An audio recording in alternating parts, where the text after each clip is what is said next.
Before Islam, what did you believe in?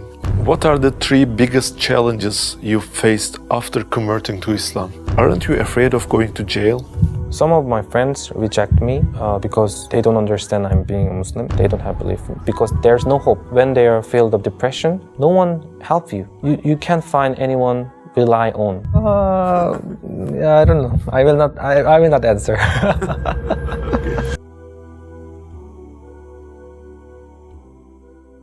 You're welcome, Dawood. Thank you so much for inviting me. We want to know your story. Who is Dawood? So I raised in Korea, South Korea. I think I'm not that special person because I just live normally in Korea, and I studied music in university. And a few years ago, I converted to Islam, and I'm still on my journey, I think. Is there a particular reason why the name Dawood was chosen? So actually, I got many questions about this. Actually, when I decided to convert to Islam, I asked people like, do I have to change Arabic name or something? But people said, no, you don't have to change your name. I'm a born Catholic. Because my parents gave me the Catholic name. It was David.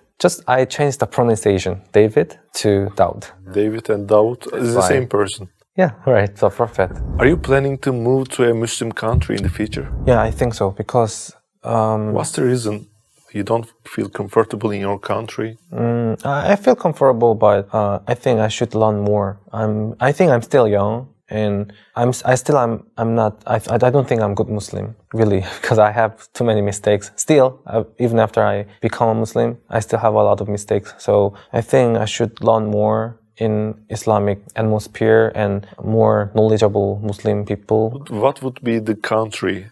Turkey, Egypt, Arabia? Yeah, so I can't choose yet. So I just come here, Turkey first. This year, I want to go other countries too. Like maybe next month, I want to go Saudi Arabia, Indonesia, Malaysia. Then after I travel around the world, then maybe I can choose one country. And then when I live there for a couple of times, and then maybe I come back to Korea and I can do my work. Like I can share my knowledge or something.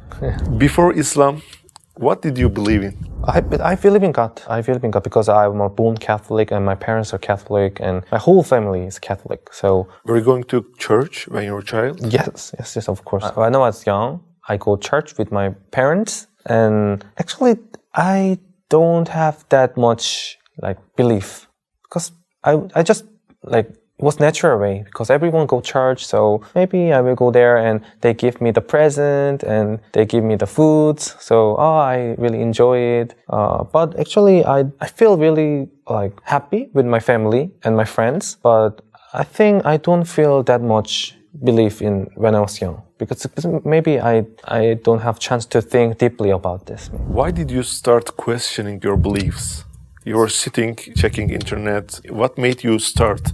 I should find a way. Actually, this is really long story. I told you I studied music in university, so I wanted to be a musician. Musician? Yeah, a musician. I also released jazz music, and I have a lot of musician friends. So I have chance to go small concert in another country, and it was Indonesia. So I went there. You're playing battery, guitar, what? I play piano, guitar a little bit, and I sing a song. So I had concert in Indonesia, Jakarta. It was really interesting because I've never known about Islam at all. Because in Korea, there's no knowledge about Islam. It's really hard to know about this. You didn't even hear a word about Muhammad, Islam? No.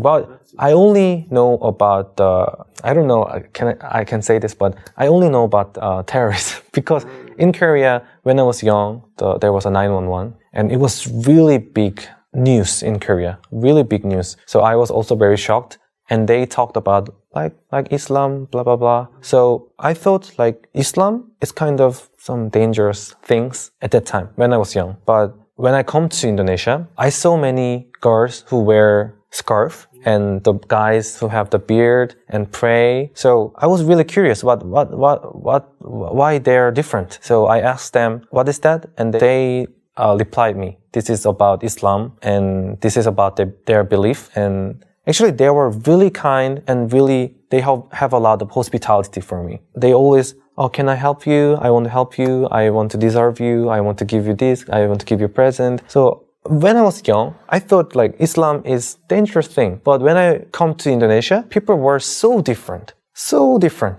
They were so kind and so calm and always smile and always help other people. So I think this is different that I know. It's totally different. So I get interested in this religion at first. And I felt really good things in there. And I come back to Korea. Actually, my situation was not good. Like financially was not good. And my family stuff, not good. So I have to find a job. And my musician work don't make a lot of, it was not that stable. So I should work for my family. But it was very stressful. Very stressful. So because I really want like creative job, I want to make something. Like it can be a music, it can be a video, I don't know, but I want to make something. But when I was working the company, it was not very happy. So I started YouTube. But my YouTube channel started with music. I upload my cover music videos and like that kind of stuff. After that, suddenly I think like, how do I talk about the feelings in Indonesia? Like suddenly, I don't know why I thought like something like that. So I just tell what I think about Muslim people because many Koreans think Islam is not, it's a little bit dangerous. But I felt so many good things about Islam. So I talked about that. I shared my feelings in YouTube. And like suddenly many people get interested about this. So many people. So many people advised me about Islam. Like, oh, if you want to learn Islam, then maybe you can ask to him and ask to Imam. You can find mosque in Korea. And maybe you can practice how to pray, or you can join how to fast in Ramadan. So I just slowly practice. Like, I don't know why, but I was like, just come into very naturally. I just I visit the mosque, pray in the mosque, and I fast in Ramadan. And through the process, my belief have a little bit developed. Because when I pray with other Muslims, like it feels really amazing. Like I felt like someone is helping me, like someone is watching me and someone is like want to give me the hope. Because I was really depressed. Were you Muslim at that time you were practicing? No, I was not Muslim. I was Catholic, but I don't have that much belief. You're just trying to practice, but you don't have the belief in Islam. I don't have belief, but I just start practice. A kind of meditation or something. Yeah, like that's just at that time I was like, oh, maybe I can join. Like, why not? Like, I want to learn other culture or other religion. And I told you I have a little bit depression at that time, really hard depression. And like actually, Korean society is very competitive. And do you see the Squid Game? Yeah, I know. It's like totally same, like Korean society. It's totally the same. There's only one winner.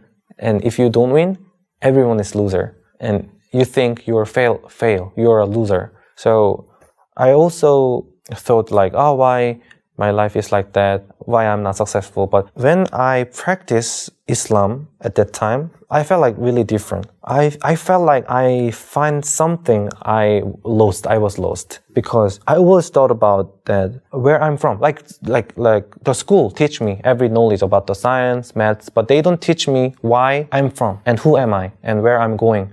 And after I die, where I go. They don't suggest me the way I have to go. In Islam, I think they give me the answer that where I have to go and why do I live. I think this is really important because I was really depressed because I have no purpose of my life. No purpose. Like, why do I live? Where I'm going? Like, what do I have to do?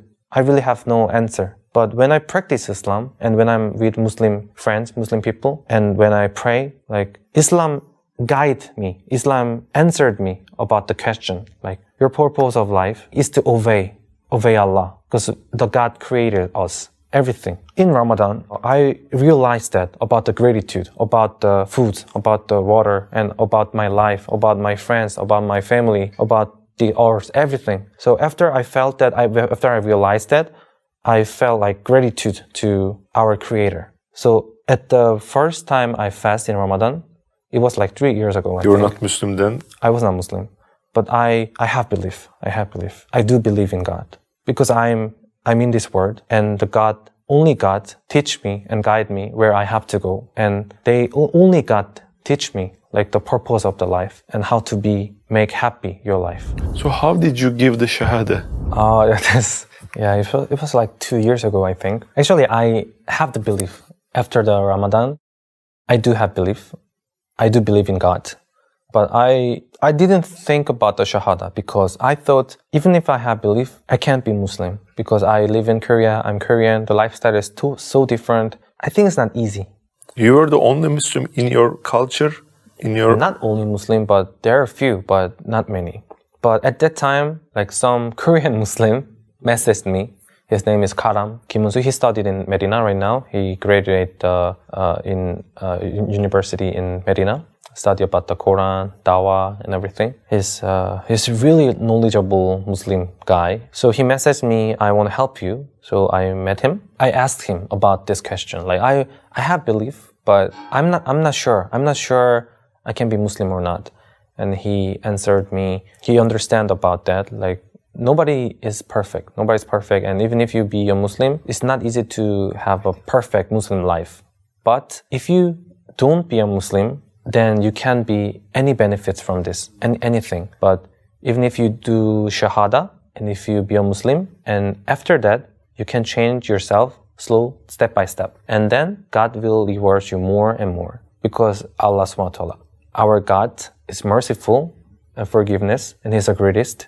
So He will help you. So if you be a Muslim at first, because like you don't know, like I can die right now, like there's a heart attack or I will traffic accident. I don't know. I can die right today, or nobody knows our future. Yeah. So I felt like that way. So I think I should be a Muslim then.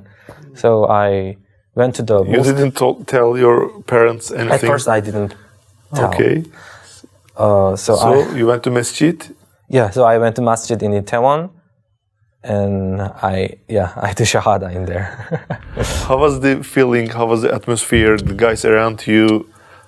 Can you describe that moment for us? It was totally amazing. It was like when I find the masjid and there was an imam in Korea. He's the most knowledgeable imam in Korea. And when I found him, there was other imams too. There was a meeting at that day. Very a lot of coincidence, but so I do Shahada in there, and everyone in that place, congratulations and welcome to me and welcome to Islam. And I felt like you know that like when I do Shahada, every past sins are gone, and you become a new person, new like a born baby. So I felt like, oh, this is really amazing and like happiness. I can't describe my feelings at the time. It was really amazing. What was your family's reaction when they found out that you converted to Islam?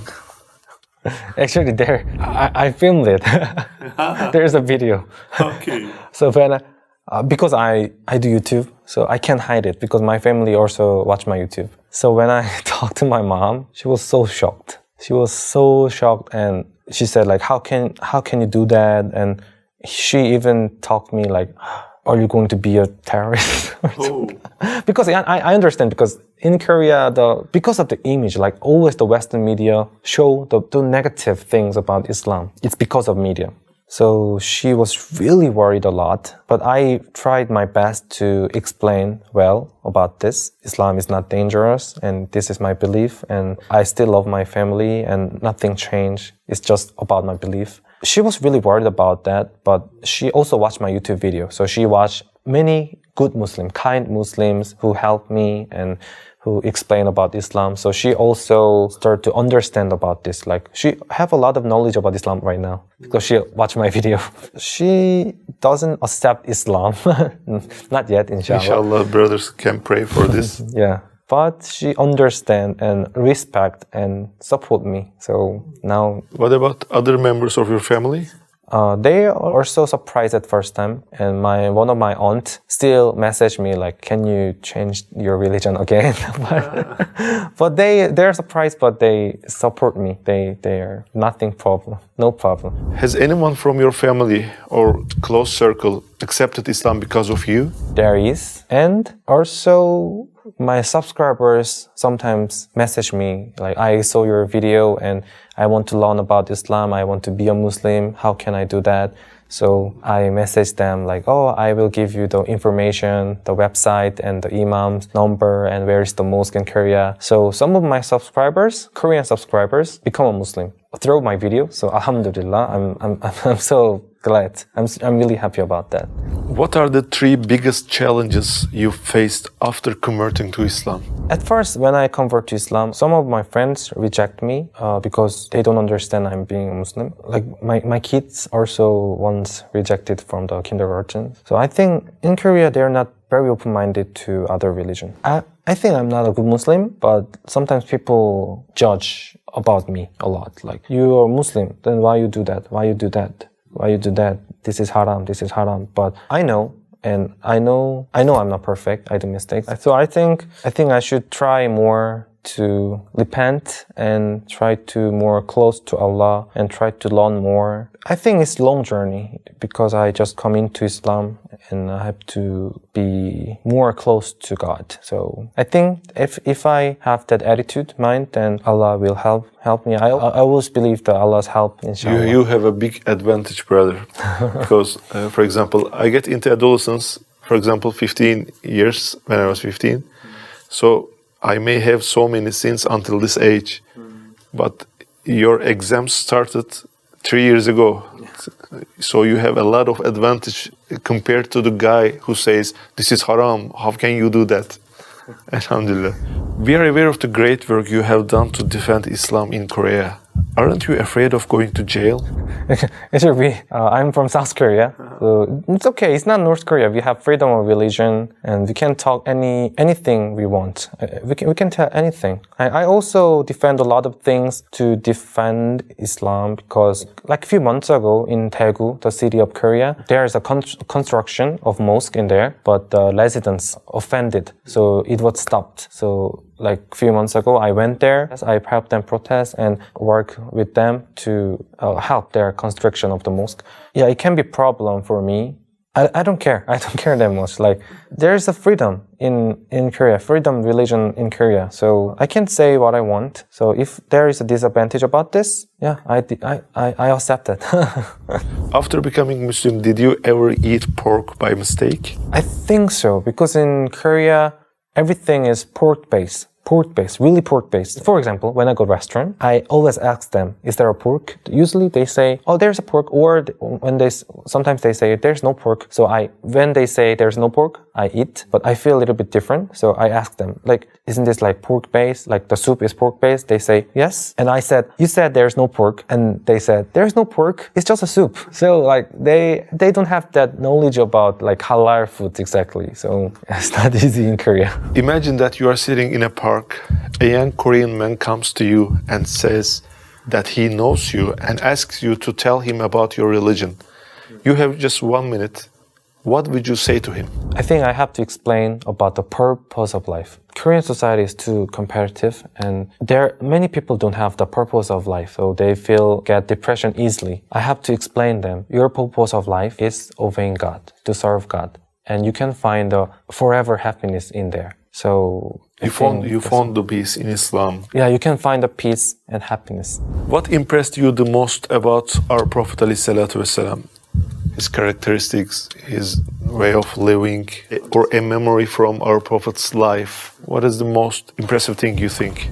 Okay, for me, when he was trying to spread Islam to the world, there was no Muslim, right? He was the only Muslim who get the message and who want to spread the message of Islam. I feel a little bit similar because I'm in Korea and no one is Muslim. I'm the only Muslim, and I felt that feelings, like how to start with that, like how to deal with that. But our Prophet Muhammad ﷺ didn't give up. I think it's impossible thing, but he did. He spread Islam to the world.